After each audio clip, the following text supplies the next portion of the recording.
Election में जनता ने ये प्रूव कर दिया कि झूठे वादे करने से जनता का साथ नहीं मिलता है।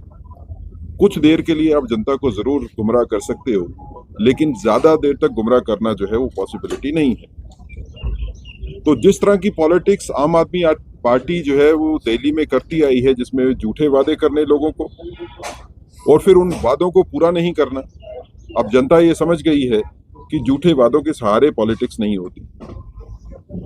राष्ट्रीय पॉलिटिक्स में इसका जबरदस्त असर होने वाला है। नई सियासत इस चीज के ऊपर चलेगी कि उन लोगों का साथ देना है, उस सियासी जमात का साथ देना है जो वादे करते हैं और वादों को पूरा करते हैं। अगर भारतीय जनता पार्टी को देखें तो 2014 में जितने वादे हमने पार्लियामेंट में किए थे अपने मैनिफेस्टो में, 97% से ज्यादा वादे हमने पूरे किए। 2019 में जितने वादे किए थे 99% से ज्यादा वादे जो हैं वो भारतीय जनता पार्टी ने पूरे किए। भारतीय जनता पार्टी वादे वो करती है जो भारतीय जनता पार्टी के पास रोड मैप है उनको पूरा करने का। मैं अगर इसको जम्मू कश्मीर के हवाले से देखूं तो जम्मू कश्मीर में भी तकरीबन 75 साल से, खासकर कश्मीर की बात कर रहे हैं तो कश्मीर की सियासत गुमराह करने की सियासत रही है। यहाँ पे सियासी जमात, चाहे वो नेशनल कॉन्फ्रेंस हो, चाहे वो पीडीपी हो, चाहे वो कांग्रेस हो या कोई भी और जमात हो, लगातार 75 साल से वो वायदे किए गए लोगों के साथ जो वायदे पूरे करने की कभी कोशिश भी नहीं थी और पता भी था कि इस तरह के वादे जो हैं वो कभी पूरे होंगे भी नहीं। लोगों को गुमराह करने के लिए इस तरह की बातें की जाती हैं जिससे शायद लोग गुमराह हो सकते हैं पॉलिटिक्स में इलेक्शन के टाइम पे, लेकिन उन वादों को पूरा करना जो है वो किसी के बस में नहीं।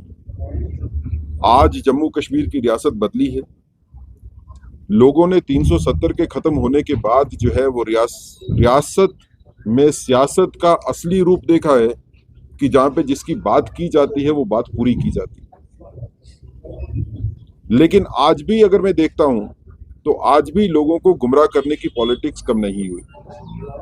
यहां पे पॉलिटिक्स अगर आप देखें कश्मीर की, तो पॉलिटिकल जमात के बीच में इस चीज की लड़ाई है, इस चीज की होड़ लगती है कि कोई कितनी एंटी नेशनल बात, कोई कितनी प्रो सेपरेटिस्ट बात करता है। अगर पीडीपी की तरफ से कोई बयान आता है तो नेशनल कॉन्फ्रेंस की तरफ से कोशिश होती है कि उससे बढ़ के बयान दे,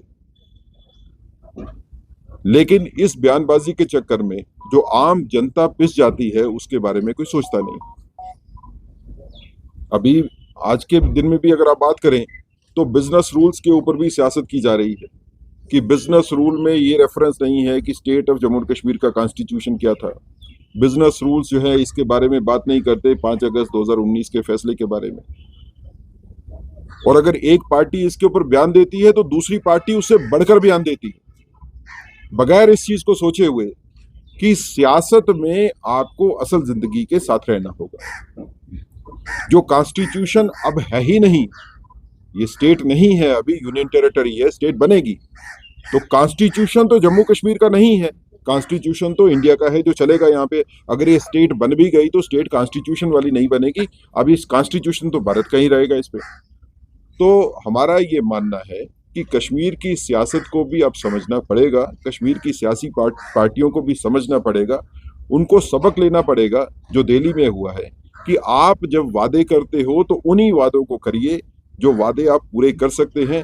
सिर्फ वोट लेने के लिए वादे करना जो है वो ठीक बात नहीं है, उसका नतीजा वही होता है जो आम आदमी पार्टी के साथ दिल्ली में हुआ।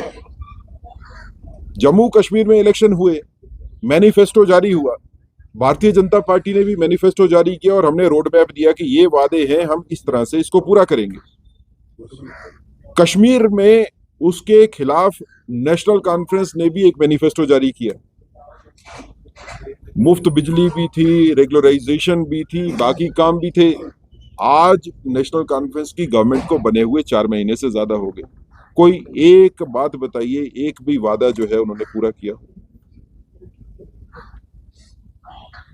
कोई रोड मैप नहीं है, कोई कोशिश भी नहीं है। और जब पहले बात की मैनिफेस्टो में तो कहा कि हम मुफ्त बिजली भी दिलवाएंगे, आप बात करते हैं कि नहीं मीटरिंग होगी तो तभी बिजली मिलेगी। तो जब आपको पता था ये हालात ऐसे हैं तो फिर आपको वादे नहीं करने चाहिए थे। तो कश्मीर की जनता को भी मैं कहूंगा कि आप भी सजग रहिए। जो लोग आपके पास ऐसे वादे लेके आते हैं जिनको पूरा करने का उनके पास कोई रोड मैप नहीं है, उन वादों के ऊपर मत चलिए। आने वाले वक्त में यहाँ पे लोकल बॉडीज के इलेक्शन भी होने हैं, बाकी इलेक्शंस भी होने हैं। दिल्ली की जनता ने जो किया है झूठे वादे करने वालों के साथ, वही हम तवक्को करते हैं कि कश्मीर की जनता भी वही करेगी झूठे वादों करने वालों के साथ। और उकसाने वाली राजनीति जो है उसका खात्मा होगा ही कश्मीर में। कश्मीर में स्थायी शांति की स्थापना के लिए जो उकसाने वाले बयान देते हैं, जनता को इनको नकारना पड़ेगा।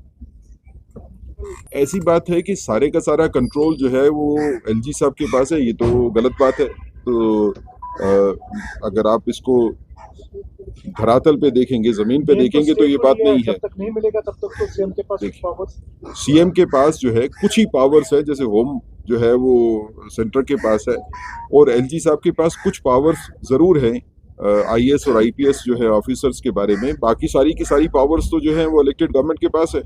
लेकिन इलेक्टेड गवर्नमेंट के पास जो पावर्स हैं, जो डिपार्टमेंट उनके पास है, वहां तो कोई काम नहीं हो रहा। जो थोड़ा बहुत काम जम्मू कश्मीर में हो रहा है वो उसी में हो रहा है जहाँ एलजी साहब की जिसके पास पावर है। तो आने वाले वक्त में जो नेशनल कॉन्फ्रेंस जो गवर्नमेंट यहाँ पे चला रही है, जनता को उनसे पूछना चाहिए कि आपके पास जो डिपार्टमेंट, जो आपके पास इख्तियारात हैं, उन इख्तियारात को इस्तेमाल क्यों नहीं कर रहे हो? उस पर तो कोई काम नहीं कर रहे।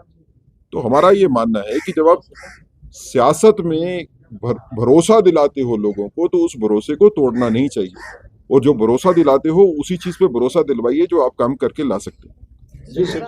टेररिज्म के खिलाफ लड़ाई जो है वो भारत ने, जम्मू कश्मीर भी उसी का हिस्सा है, हमने सभी ने मिलके जो है उसको जीता है।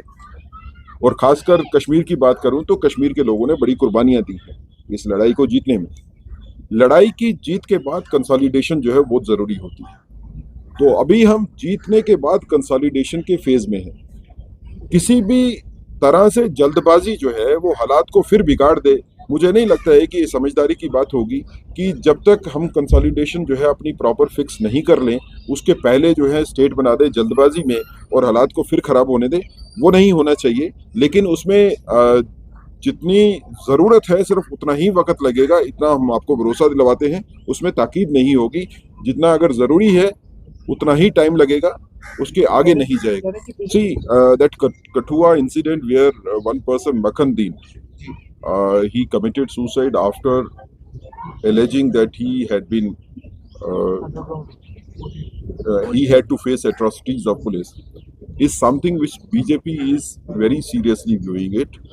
We have taken up the matter with the authorities also, and there will be a detailed inquiry into this matter. Anybody who is involved in this incident will not be spared, I can assure you about that. There will be no effort to spare anybody if there is involvement of anybody found in this incident.